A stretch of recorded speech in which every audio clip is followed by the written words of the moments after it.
पूरा ज्येष्ठ महीना हनुमान जी की इबादत का दिन है। और हनुमान जी की इतनी गरिमा क्यों है भारतीय सनातन मनीषा में, मैंने एक वीडियो पहले शूट किया था, उसमें मैंने बताने का प्रयास किया था कि भक्त सिरमौर हैं हनुमान जी। और मोरे मन प्रभु अस विश्वासा, राम ते अधिक राम कर दासा।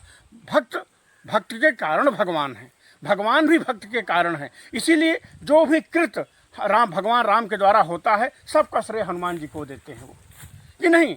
और मैं एक बात यहीं पे बताऊं, कुछ ना समझ लोग टिप्पणी कर देते हैं कि हनुमान जी अगर समझदार थे तो पूरा पर्वत उखाड़ने की क्या जरूरत थी, अगर राम समझदार थे तो जूठा बेर क्यों खा लिए, उनको जूठा नहीं दिखाई दिया। नहीं पागलों, भक्त ना समझ लोगों, भक्त के पराधीन, अहम भक्त पराधीनों, ये भक्त के कल्याण हेतु लीला करते हैं परमात्मा। तो ये भारतीय संकल्पना है पूरी दुनिया की, पूरी दुनिया में हमारे यहाँ साकार भगवान की पूजा है। वैसे तो हमारी इबादत का महाविज्ञान, चाहे हम साकार रूप में माने, चाहे निराकार के रूप में माने, चाहे हम ईश्वर को स्वीकार करें, हम आस्तिक हों, और चाहे हम नास्तिक हों, ईश्वर को ना माने हम, लेकिन इतना विराट ज्ञान हमारे भारतीय दर्शन के पास है कि सबको हम अपनी नौका में बैठा देने के काबिल हैं। आज आप देखेंगे साकार उपासना में दुर्गा जी, भगवान राम, श्री कृष्ण, सबकी साकार उपासना हो रही है, लेकिन हम निरंकार देवी की भी उपासना करते हैं जिनका कोई रूप नहीं है, कोई आकार नहीं है। तो निराकार भी, निराकार ओंकार मूलम तुरीयम, वकील साहब, हम निराकार के विराट ब्रह्मांड को निराकार रूप में भी मानते हैं, लेकिन भक्त की प्रार्थना है, भगवान ही चला आता है। वैसे तो एक रहस्य बताएं यहीं पे, हमने कभी उपदेश किया था वेदांत के महाविज्ञान में, अद्वैत में, यहाँ जीव ब्रह्म दो नहीं है, यहाँ संसार और परमात्मा दो नहीं है, यहाँ बूंद सागर दो नहीं है, एक का ही विस्तार है सब। पिंड ब्रह्मांड में भेद नहीं है, जो पिंड है सो ब्रह्मांड है। और मैं बताया था हमारी जो पिंड में ऊर्जा व्याप्त है वो 7 चक्रों में व्याप्त है। 7 चक्रों में मूलाधार चक्र पे हम पैदा होते हैं और यहीं से हमारी ऊर्जा वासनाओं में बहती भी रहती है। और दूसरा चक्र स्वादिष्ठान चक्र, इंद्रियों में, जहाँ से हमारे पास साहित्य संगीत आता है। साहित्य संगीत में हमारी ऊर्जा जब मूलाधार से रुकती है तो साहित्य संगीत में हम बहते हैं फिर, और वो है हमारा स्वादिष्ठान चक्र। तीसरा है हमारे प्राण तत्व का नियामक, नाभि पे चक्र है वो, उसके क्या कहते हैं, मणिपुर चक्र। और चौथा चक्र है हमारा अनाहत चक्र, प्रेम का चक्र, पहली बार हमें प्रेम आता है। और फिर हमारा 5वां चक्र क्या है, विशुद्धि चक्र। विशुद्धि चक्र में हम फिर अज्ञात से जुड़ना शुरू हो जाते हैं, हमारे कंठ में मधुरिमा आ जाती है फिर। और छठा चक्र है आज्ञा चक्र, शिव नेत्र जिसे कहते हैं। और अंतिम चक्र शास्त्रार्थ, जो हम अस्तित्व से जुड़ जाते हैं, जिसको निर्वाण कहें, बुद्धत्व कहें, परमहंस कहें, जो भी नाम देना चाहें हम, लेकिन हम मूलाधार चक्र पे पैदा होते हैं और यहीं से ऊर्जा हमारी बहती है। और हर चक्र का अपना रंग होता है। अब मैं हनुमान जी की इबादत का, उनके लाल लंगोटा का रहस्य बताऊंगा और उनको प्रणाम करूंगा, हमारे अंदर भी लाल रंग आए। वकील साहब, मूलाधार चक्र का रंग होता है लाल, और लाल रंग कब प्रकट होगा, जब मूलाधार चक्र पे हमारे बंध लग जाए। और हर चक्र से हम परमात्मा की गति कर सकते हैं। हम मूलाधार का मतलब हो गया कर्म योग, कर्म तत्व का नियामक, हम यहीं से कर्म भी करते हैं। जब मूलाधार चक्र पे हमारे बंध लगता है तो ऊर्जा बढ़ती है, तो हम कर्म करते हैं। तो हम कर्म को जब समर्पित करते हैं परमात्मा के चरणों में तो हो जाता है कर्मयोग। कर्मयोग का ही सबसे ज्यादा महत्व है। वैसे कर्मयोग, भक्ति योग, ज्ञान योग, 3 योग की व्याख्या की गई है गीता में भगवान श्री कृष्ण के द्वारा, लेकिन कर्मयोग संसारी के लिए हमारे विशेष महत्व है। हम सब कुछ कर रहे हैं लेकिन परमात्मा को समर्पित कर दिए। तो मैं बात करूंगा मूलाधार चक्र, हमारा जो जिसपे हम ऊर्जा हमारी बनती है और वासनाओं में बहती रहती है, अगर इसमें हमारे बंध लगता है तो हमारे भीतर लाल रंग प्रकट होता है। इसीलिए मूलाधार चक्र का रंग क्या है, लाल रंग। और फिर उसके बाद है हमारा स्वादिष्ठान चक्र, इंद्रियों का नियामक, इसका रंग क्या है, नारंगी रंग।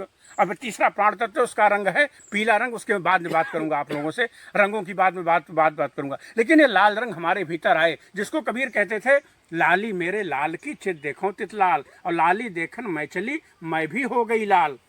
अरे जो ऊर्जा परमात्मा दे रहा था हमारे भीतर, अगर ये वासनाओं से रुकती है तो हमारे भीतर भी लाल रंग प्रकट हो जाता है।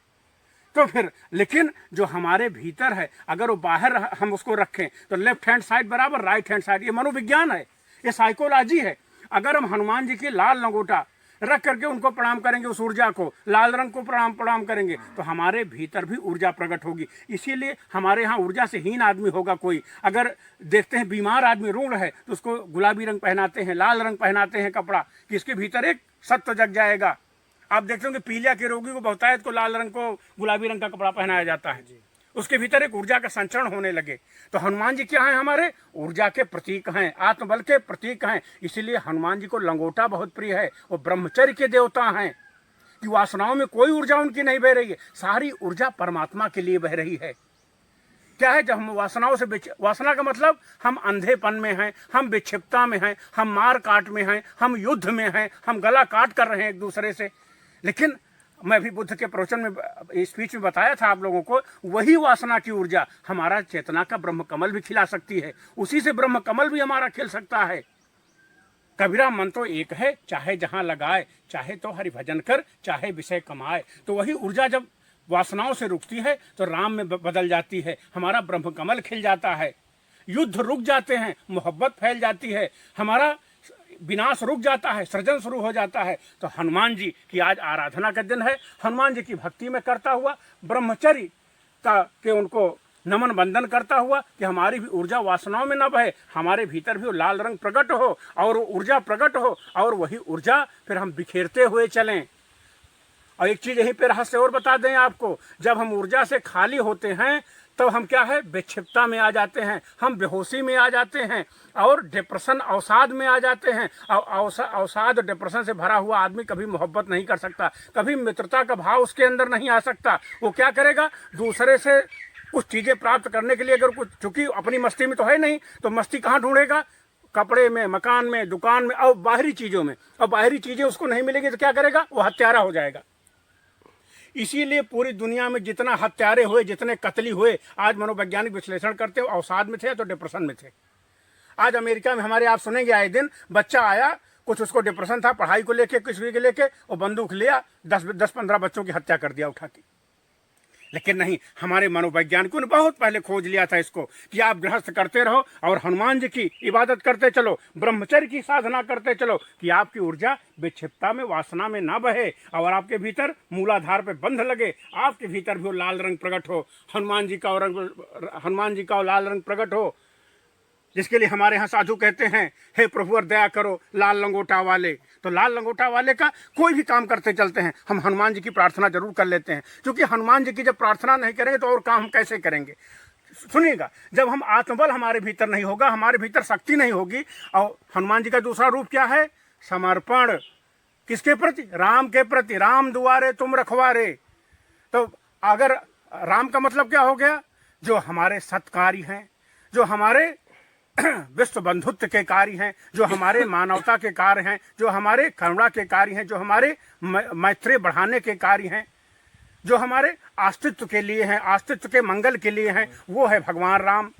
तो जब हम शक्ति कमाएं और दूसरी चीज़ औरों के मंगल के लिए नियोजित कर दें, तभी हमारी मनुष्यता सफल है। और मनुष्यता तब सफल होगी जब हम बजरंग बली की आराधना करते चलें और बजरंग बली का आशीर्वाद हमको प्राप्त होता चले। सबके भीतर हमारे मूलाधार चक्र पे वासनाओं पे बंध लगे, सबके भीतर लाल रंग प्रकट हो, सबके भीतर समर्पण आए। दुनिया, मैं कहता हूँ, जोश से जोश जगाते चलो, प्रेम की गंगा बहाते चलो, प्रेम की गंगा बहाते चलो। जय बजरंगी, जय हनुमान, जय जय जय जय कृपा निधान, जय बजरंगी, जय हनुमान, जय जय जय जय।